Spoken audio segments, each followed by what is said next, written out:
also regional variations that are often mentioned, as well as unusual acts, which include, I think, ones like having sex on top of a statue, which is pretty unusual.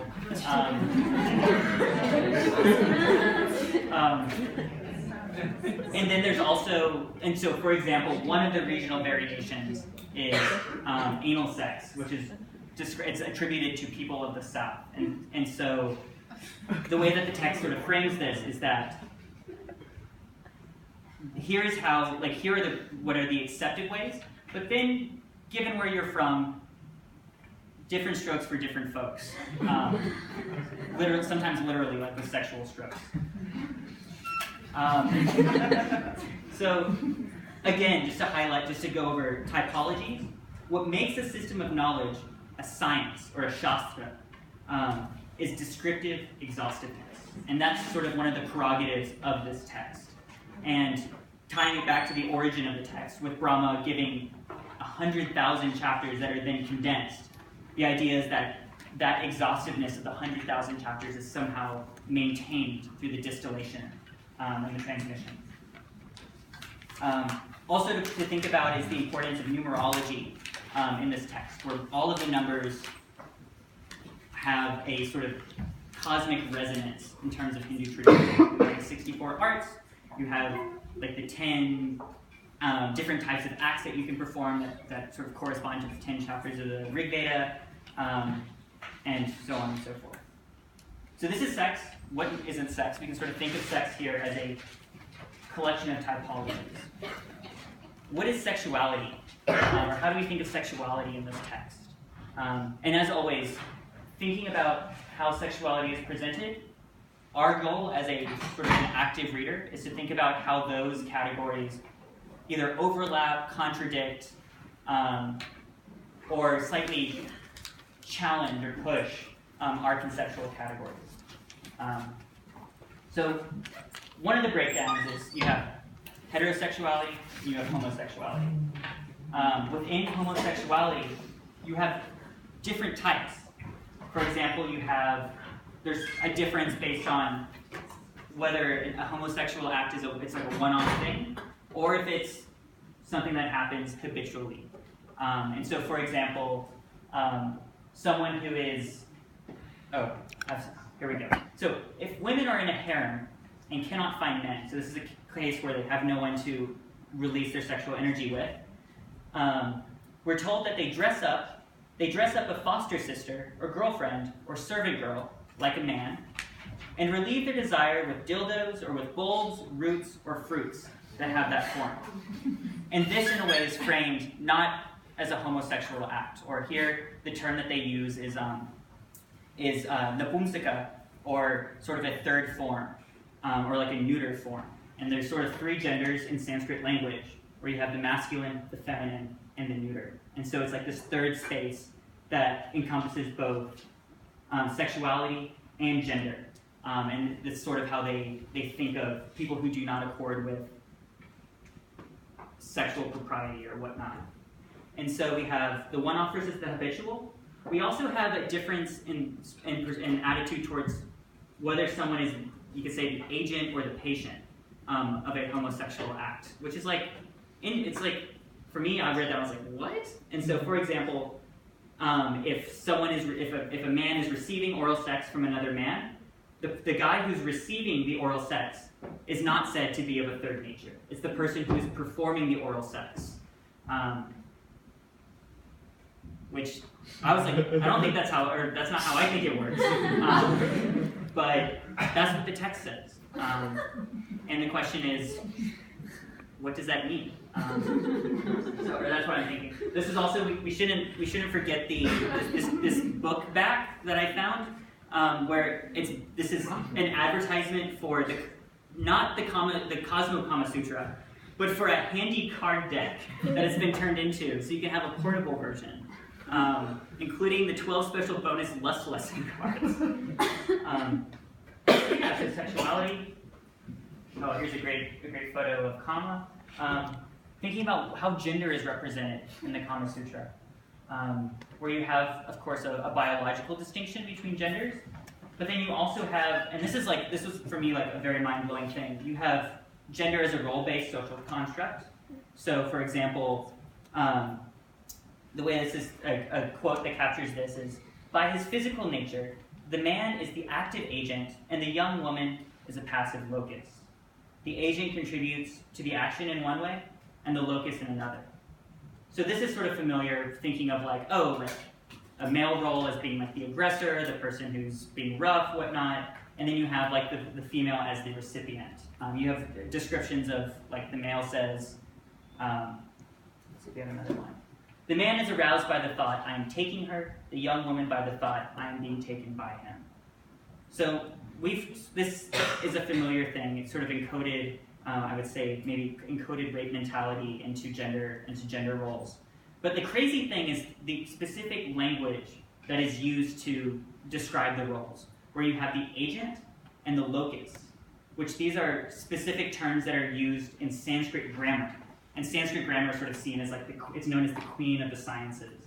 It's sort of like the most esteemed and foundational science of them all. And when you think of action, or you think of states of affairs in the world, the grammarians would say, the most important thing is the action. And then an action has an agent, someone who performs that action. And then sometimes you can have a locus specified in the language, which is where that action happens. And one common way that you say he has sex with her is that he, who's in the nominative case, has sex, which is it's an active verb, and then there's the locative, which is used. And so it's like, I guess you could say that the way that these social roles are argued for or explained is through features of the Sanskrit language, which is crazy and I think really cool, but also not cool about the framework that is created, because I don't think that's right. But it challenges us. Also, these roles can be reversed, the Kamasutra tells us. And so, for example, there's a description of,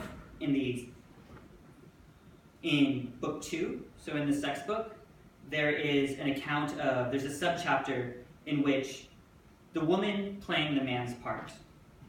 And so just to give a little pressy, to play the man's part, when he is inside her, she gets on top and puts him underneath her. In this way, they can make love continually without interrupting the flow of lovemaking. Because this is sort of like, oh, she gets on top once the dude's like really tired, and he's like, oh, but I'm not done. And then so she's like, okay, we're switching it up. This is one way of doing it. The second way is to begin again and let her do this from the very start. With the flowers from her hair strewn about, her laughter interrupted by her hard breathing, pressing his chest hard with her breast to join her face to his, bending her head down and again, she does to him in return now whatever acts he demonstrated before. She says, "You threw me down, and now I am throwing you down in return," laughing at him and threatening him and hitting him. So here we see, again, there's an encoded ritual violence to this, which is like crazy, or like maybe not so crazy, given that this still occurs in a lot of like our culture, in contemporary cultures. But this idea that these gender boundaries that are role-based social constructs can be reversed is really cool, and the fact that that's codified in this science in pre-modern South Asia 2,000 years ago is really cool. There's also, Vatsyayana takes significant effort to argue that even though men and women are physically different, or have different biological features, the pleasure they experience is the same. Where we may not think that. We may think that like the female orgasm is very different from the male orgasm. And Vatsyayana mentions all of these potential arguments, but he takes time, it takes like 5 pages to try to shut down every single one. Because for him, it's part of his project that although the bodies may be different, the pleasure in some way is not tied to the body, and it's shared, and tying into like somehow the pleasure being the same, maybe being related to men and women both playing equal part in the pursuit of Kama. And then we have what is love, where I have a nice, this is a crazy stock photo I found, which is Kamasutra, which is, it means rhinoceros Kamasutra in Tamil. And then we have Yepriya, which is like, how do they think of it all? So this is what Google will bring in. So then what is love? If we've had a lot of talk of what sexual pleasure is, how does that fit in with what love is? Well, there's sort of three main words for love in Sanskrit, and they all have different, or slightly different semantic ranges. The first is kama, which can be, it's sort of, we can say, is prurient and base sensual pleasure. Prurient is a word I learned today while reading about kama, and it's engaging in sexual excess. Then in addition to kama, we have Sringara, which is the ideal emotional state of love and affection, usually as presented in literature and drama. So we have kama, which is like the dirty stuff that like through practice. Then we have Sringara, which is somehow this idealized form. And this is a very like theorized emotion that's experienced in literature. And then we have rati, which is love expressed through coition. So in a way, it's sort of a combination of the two, where it's love that occurs between, this is from a technical text, the Rati Shastra, which is love, it's love that occurs between a man and a woman in a Brahminically approved relationship. And so in a way, it's sort of this, it captures the sensual element. It captures, there is love as we sort of think of it, as an emotional bond built into it. But then it's sort of restrained in a very like, in a way that's approved by pre-modern South Asian Brahminical social norms.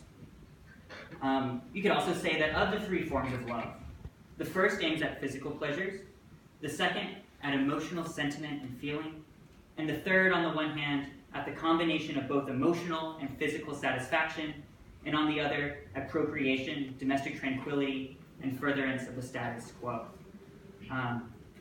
So what does it mean that there are three sort of types of love? And all these are mentioned in the Kamasutra at various points. Well, as a person, I'm very interested in love.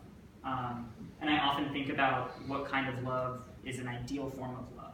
And having these, like, these are all sort of various features of that are captured within the English word love. And then they're sort of teased out for us, which I think is really cool and useful. And the question is, like, if I had my druthers, would I rather have Kama, Sringara, or Rati? Being a big fan of literature and an idealist, I probably want Sringara. But it seems like maybe the most lasting, the sort of relationship that lasts the test of time is Rati. But that's just a thought. Also, part of love, that love, like sex in the Kama Sutra, is also heavily taxonomized, so you have all of these different lists of features of love. For example, pining has 10 stages, each one which is worse than the last. I think that having read, so I read this text when I was a sophomore at Harvard, and I read this in a gen ed class called Love in a Dead Language, and then I hadn't read it until last week. But reading this list, and this list comes up in Sanskrit literature a lot, it's sort of drawn upon, like, weirdly influenced, like, the way that I think about love and separation.